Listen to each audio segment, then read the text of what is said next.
आता पालखी म्हटलं की फडकरी, दिंडेकरी, विनेकरी, टाळकरी जसे येतात तसेच चोपदार देखील येतात, जे या सगळ्या पालखी सोहळ्याचं नियोजन करत असतात. माऊली रामकृष्ण हरी, कुठून आले?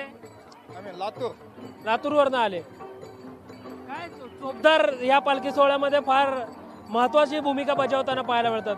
कशी असते जबाबदारी तुमची? जबाबदारी लोक सगळे सांभाळून घ्यायचं. मागं मागं कोणी असले तर मागं पुढं आणून सोडायचं त्यांना आणि सांभाळून घेऊन चालायचं.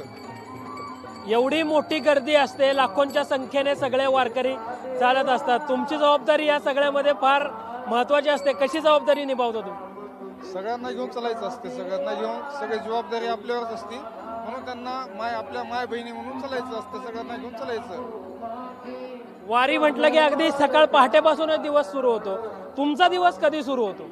आमचा दिवस 2 वाजल्यापासून चालू होतो. 2 ते म्हणजे दिवसभर चालण्यात येतो आम्हाला. एवढाच आहे आमचा दिवस चालण्यात. वारीची दिनचर्या कशी असते तुमची? वारीची तुमचा दिवस कसा असतो वारीचा पूर्ण? म्हणजे चालण्यातच राहतो ना. चालण्यात राहतो दिवसभर.